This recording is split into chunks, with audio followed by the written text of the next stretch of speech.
So with She-Hulk's finale dropping just a few days ago, we now have 8 Marvel Disney Plus shows with not a single one in sight for a long time. Thank God. So now I'm going to rank all of them from my least favorite to my favorite.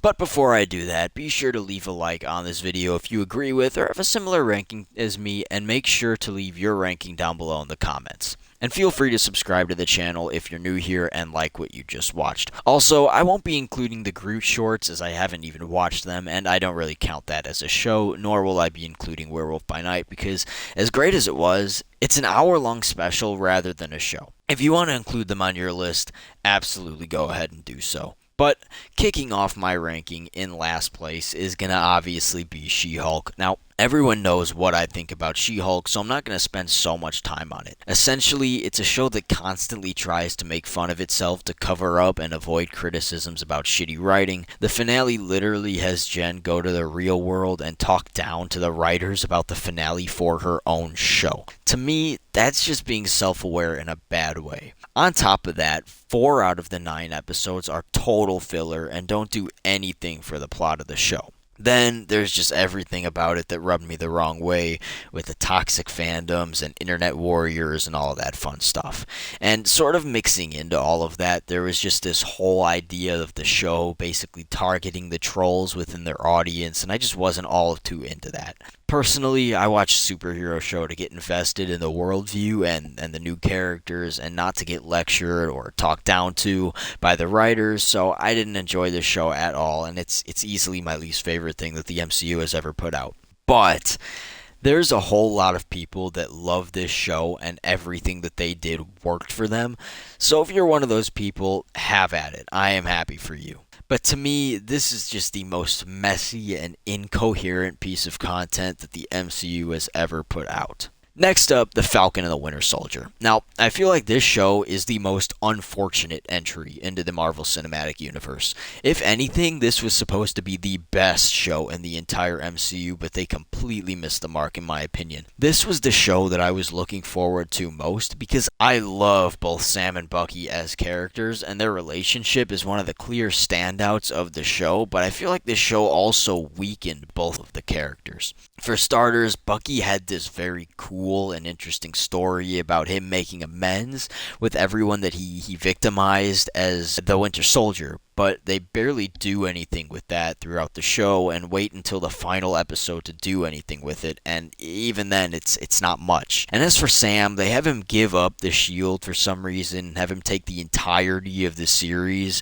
to decide if he wants it or not, and in the process he delivers a very preachy speech in the finale which just made me roll my eyes. He starts talking down to the senator about how he needs to do better and about how the main villains aren't terrorists and that they deserve our sympathy, and that was just a huge turnoff for me. Speaking of, Carly is my pick for the worst villain in the entire MCU. She was literally just a nuisance to the point where the best part of the show was when she got shot and killed.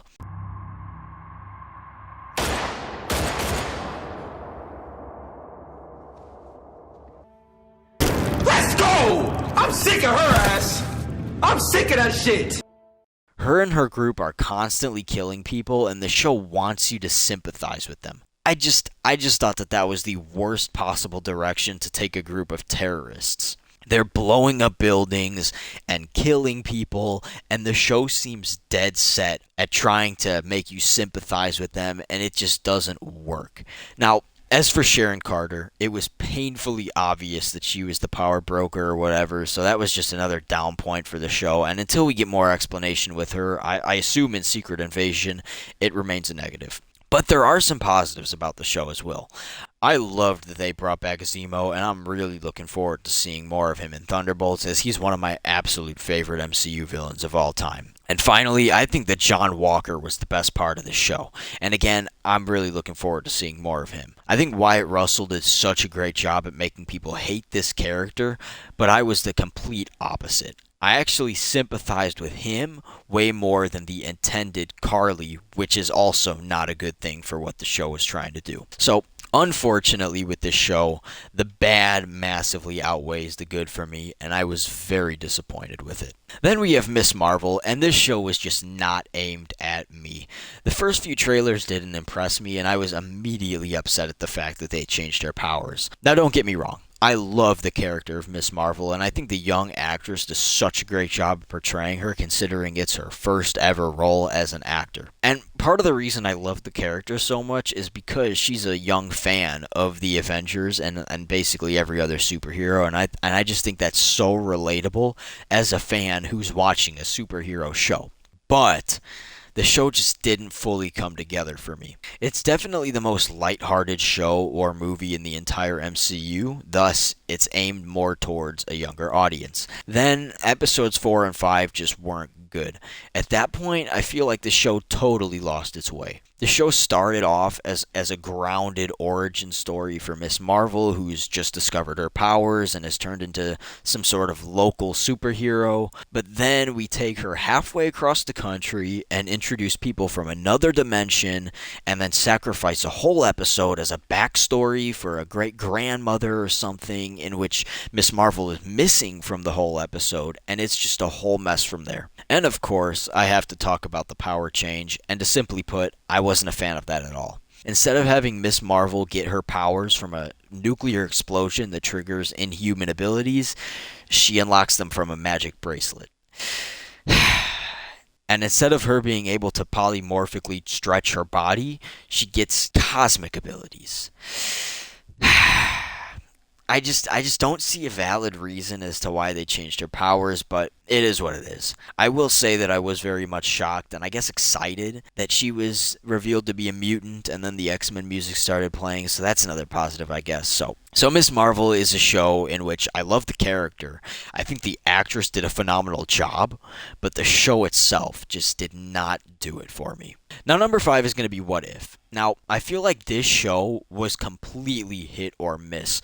One episode of this show could be very, very good, and then another could be absolute garbage. And then besides one or two great episodes and a few garbage ones, you're left with a consistently average series. It's not bad, but it also didn't do anything for me that made me want to wait a whole week to watch another episode. Now, I think the clear standout episode is obviously the Doctor Strange one. I think that episode alone is one of the best things the MCU has done in Phase 4. I just love the idea of a broken Doctor Strange losing the person near and dearest to his heart and going on this whole adventure and turning to the dark side and all that fun stuff. Unfortunately, I can't place this show any higher for one amazing episode. Aside from the Doctor Strange episode, the Ultron one is also pretty good, and maybe the finale. As for the bad episodes, there's obviously the Thor episode, but my personal least favorite is the Zombies one. I just can't believe that episode alone is going to get a whole spin-off show centered around it. But other than those few episodes, the others are just average, and that's what this show is.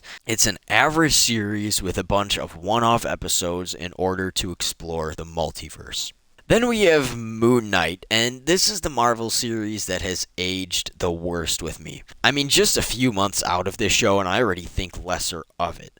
Now, don't get me wrong, that doesn't mean that I think it's bad, but it's not nearly as good as I thought it was during its initial runtime. Right off the bat, Oscar Isaac is just an incredible actor, and he does such a good job at portraying these different personalities for Moon Knight, and I am really excited to see Oscar Isaac inside of the MCU. The show is also darker in tone and actually shows blood, so I really appreciate that, because the MCU obviously isn't known for doing that as much. Now, where this series loses me, however, is that there's just not enough Moon Knight, if that makes sense. The show seemed very focused on developing the persona behind Moon Knight to the point where it lost a lot of time to showcase Moon Knight in action. The first two episodes did such a great job at keeping me hooked on this character of Steven, but I feel like episode 3 lost a lot of momentum, got way too talky, and then much like almost every other Disney Plus show, it lost its way.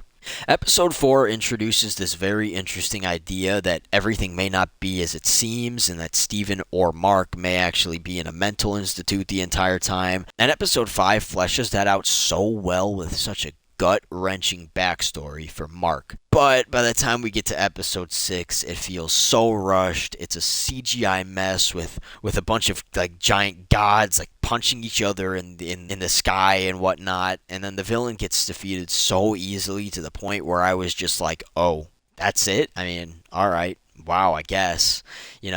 So Moon Knight is a show that I appreciate. I would definitely consider good, but it absolutely would have benefited from a few more episodes rather than just the normal 6-episode runtime.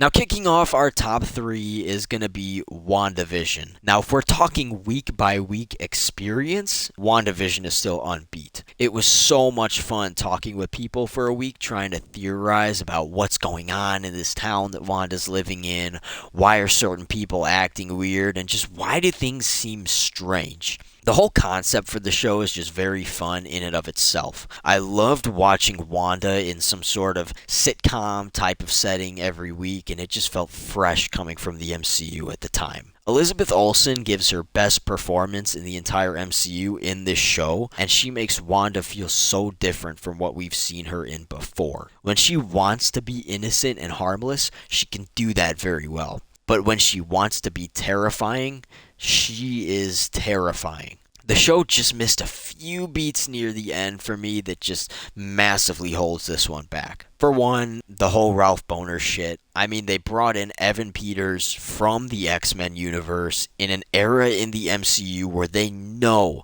the fans are aware of the multiverse shenanigans that are going to start happening, and they turn him into a dick joke. That wasn't a good idea at all. Next, the last 3 episodes just weren't that good.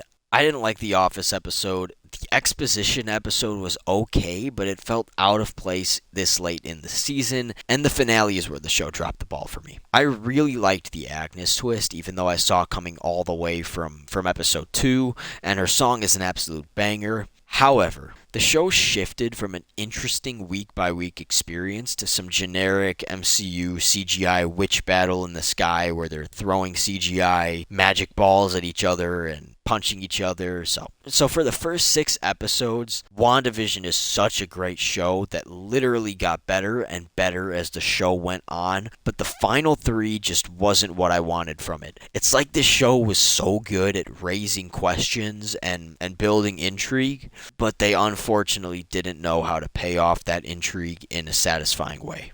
Number 2 is going to be Hawkeye. Now, I already know I'm going to get a lot of shit for this one, but I truly believe that Hawkeye is very underrated. I've always loved the character of Clint Barton, so seeing him get his time in the spotlight was so satisfying. The show did a really good job at portraying Clint Barton as this aging superhero who's already way past his prime. There were a few emotional scenes in here that genuinely made me think they would kill off Hawkeye in his own show. Every time Clint would talk to his family on the phone, it hits different for some reason. And I loved the scene with Clint and Kate just spending some time together in their hideout. Speaking of, I think Kate Bishop is a great new addition to the MCU. She had so much chemistry with everyone that she was on screen with, and I especially loved the dynamic between her and Clint. I also think that the inclusion of Yelena was a pretty good way to give her character more screen time after her standout role in Black Widow. Now, of course, I have to talk about the inclusion of Kingpin. I know some people take issue with what they did with him, but I honestly really liked what we got.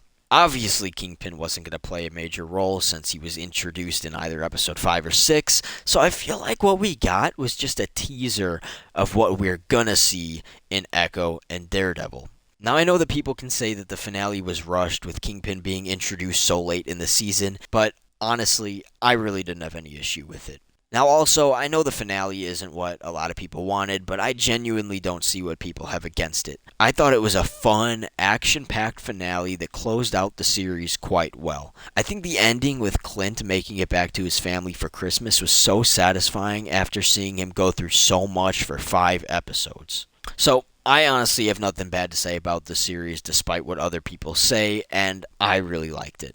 But my favorite is gonna be Loki. Now, much like WandaVision, Loki is the other series that had me excited on a week-by-week basis to watch the next episode. And much like Hawkeye, I really don't have anything negative to say about this show. Even its weakest episode, episode 3, was still really fun to watch. I really like the whole idea that this show introduces with the TVA and different variants and messing with the sacred timeline and everything like that. Speaking of different variants, I really liked the addition of the female Loki, and it makes me wonder if the MCU is going to keep bringing in different variants of other characters. Now, that may be a good or bad thing depending on which way you look at it. Like, for me, if they just bring back the same actor, like if they bring back Robert Downey Jr., to me that's just like, the MCU needs to learn when to keep characters dead. But if it's like something like Peter Parker, like when they brought in Toby and Andrew, I feel like that's okay.